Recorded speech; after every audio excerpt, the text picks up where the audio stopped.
The Joint Institute for Nuclear Research has organized the 19th Conference Science, Philosophy, Religion in Dubna. Scientists, philosophers and theologians discuss the development of Russia in the 21st century, the interaction of scientific and religious principles.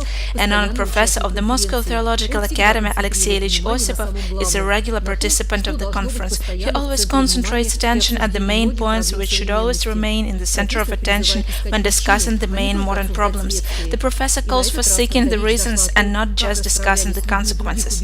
And this time, so when it came to how they dealt with people of other convictions in the recent past, to the repressions to which the clergy were subjected in the 20th century, the professor said, "We pay almost no attention to the origins and reasons of the horrors which started in 1917. If we do not make a real analysis, then it will be hard for us to avoid the repetition of similar events. Let's do not settle down too much. Oh, how well, all is great, 70 years have passed, and now we will live, create, and develop." Is it really so? This is an open question, of course, and it seems strange to me that we are not trying to answer it. We keep talking about some consequences, facts, but the main question actually remains out of sight. Alexei Osipov accentuated the word spirituality, having called it the main term in consideration of the past. This problem should always be in the center of attention, as the reasons and consequences of the problem of today are rooted here. It is the development of Russia, underlined the honored professor of the Moscow Theological Academy. So what is spirituality? Spirituality, first of all, is about the state of a person's soul.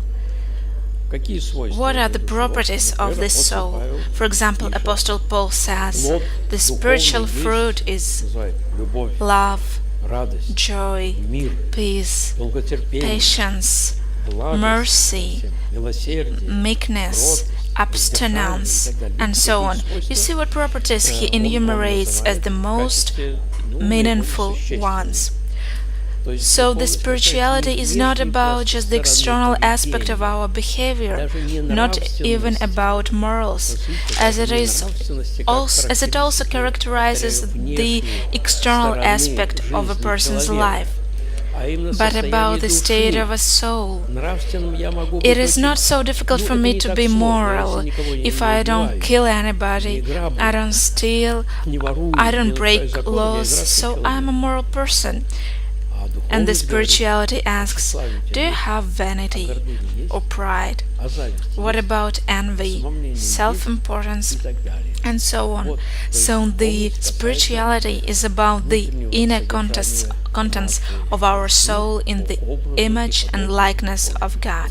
The topic of the conference is the interaction of scientific and religious principles. Where are the touch points of science and religion? The science delves into this matter, and religion delves into a person's soul, in the spirit. The religion calls for a person to get closer to God by means of likening to Him. The science only deals with the matter and shows how unbelievably complicated this world is, how perfect it is, beautiful, and consequently urges our mind to think, where does all of it come from? Who created all this? So thus science can make a person ask themselves, who is the source of all this beauty, expediency, and regularity? Isn't it time to turn to the source when studying all this? Here we find the touchpoint of science and religion. Through the cognition of this world, to turn to God. The scientists, theologians, and philosophers speak of scientific and spiritual laws. The conference is held with the active participation of the Scientific Council on Social Religious Studies of the Russian Science Academy, the Moscow Orthodox Theological Academy, Moscow National Lomonosov University, Orthodox St. Tikhon Humanities University, the the Institute of Philosophy of the Russian Science Academy. Philosophy means speculation. What kind of speculation? The one which aims in the long run to find out where Sophia or else wisdom is. Phileo, I love.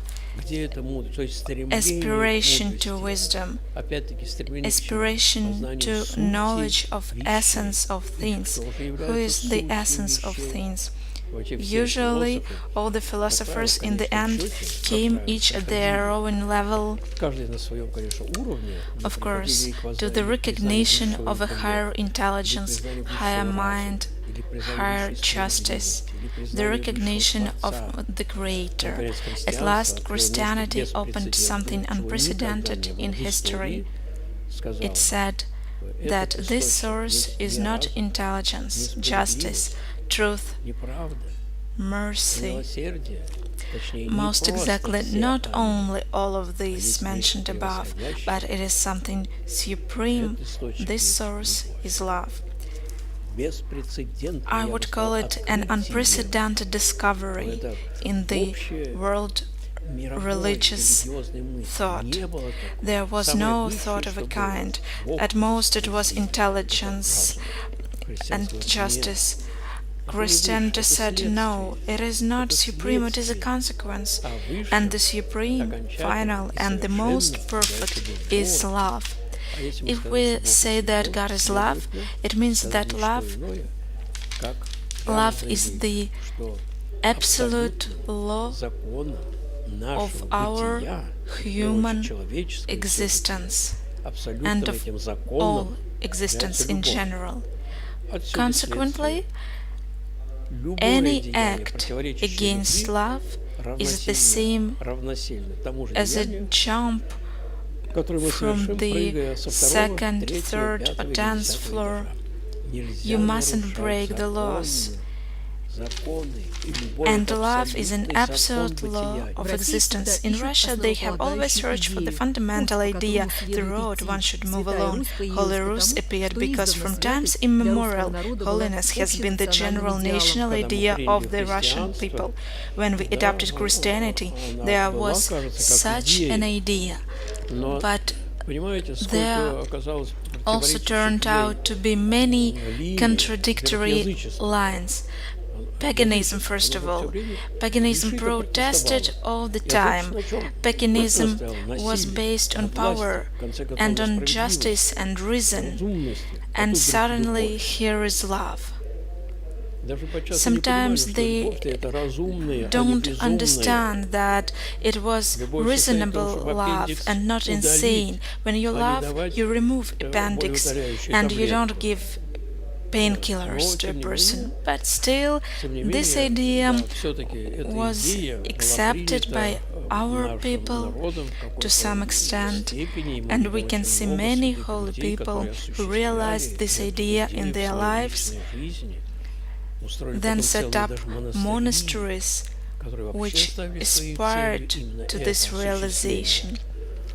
But in human world nothing is strong, and morning sun never lasts a day. And even the monasteries turned into simple communities, and even the idea of spirituality gradually faded away there. Ignatiy Brianchaninov wrote in the 19th century that it was difficult to find a monastery where it would be at least remembered that the main activity of a monk is Jesus' prayer. Today, if you ask, they will not tell you what it is. And if they do, they will say, leave me alone with your Jesus' prayer, I need to do this and that, and so on. Here is what it all is about. But the best, most important and reassuring thing is that at least the idea of spirituality is still alive in our people. It has not left us yet. Opening of the conference.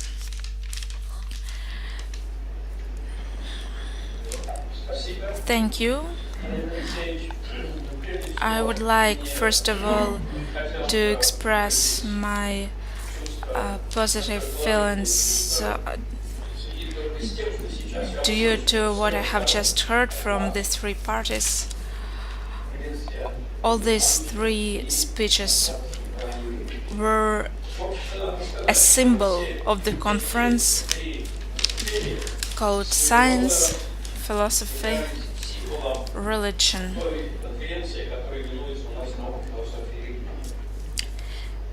Especially, I was impressed by words of Vadim Yurevich on how they dealt with people of other convictions not so long ago. It seems to me that we shouldn't get our hopes too high, that now it will not happen again. When doctors examine a patient, they look for the reasons why something happened, for origins. It seems to me that we pay almost no attention to the reasons of the horrors, and I can find no different word for it. Those horrors, which started from 1917 and lasted for decades. What are the reasons and origins? If we do not know this, if we don't make a real analysis, it will be difficult, I think, to avoid the repetition of similar events. Let us not be reassuring ourselves. Thank God, 70 years have passed and now we will live, create and develop. Is it really so? It remains an open question, and it is strange that we're not trying to answer it. We talk of some consequences, facts, but the main question remains out of sight. Even taking into account the cultural development of our country, even the world, even at the conference Science, Philosophy, Religion. Of course, the problem is clear and evident. There's a word which unites all these branches and reflects all the modern development of these three branches. Spirituality. What is it? Once we had a conference on it. Is it possible just to put it simply when talking about such things? I think this problem should always be in the center of our attention, as here are both the reasons and the consequences already existing and the ones possible in the future.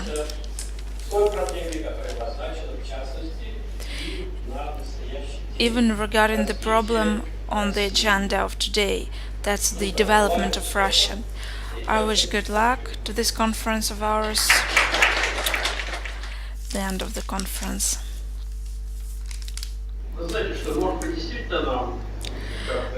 Maybe we should really hold the next conference on, and I'm not formulating a topic but an idea, how the church, I mean the Russian Orthodox Church, and science could do something together.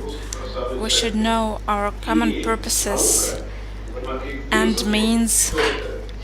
We can go into detail, but we should decide what we can do in general and what is necessary for it. What is needed from science and what from the church? Sometimes we go into details too much, discuss some separate facts, but we should first of all some fundamental problems. We should decide what we should do and what we need for it. We should decide also what the church is. We shouldn't confuse the two realities, which are different. One thing is church itself, and the and the other one is the organization or institution of the church. These are two different things. People can work anywhere, but they're all in church, and all of them are a part of the church. A different thing is the organization of the church with its hierarchy, structure, clergy, officials, and so on.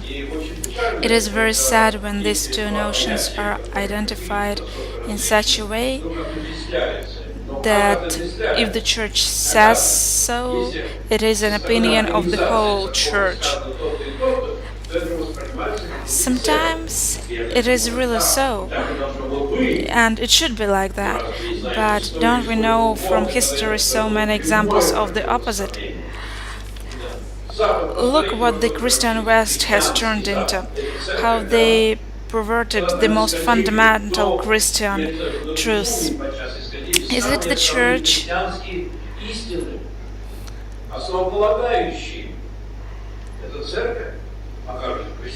But of course, there are Christians organizations. Do you know the organization under the Catholic Church? A huge organization compared to which all the Orthodox churches are like a pug compared to an elephant.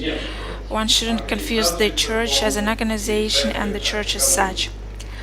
And the church as such is a very interesting question, as is who belongs to it and what right they have to speak, offer, and so on.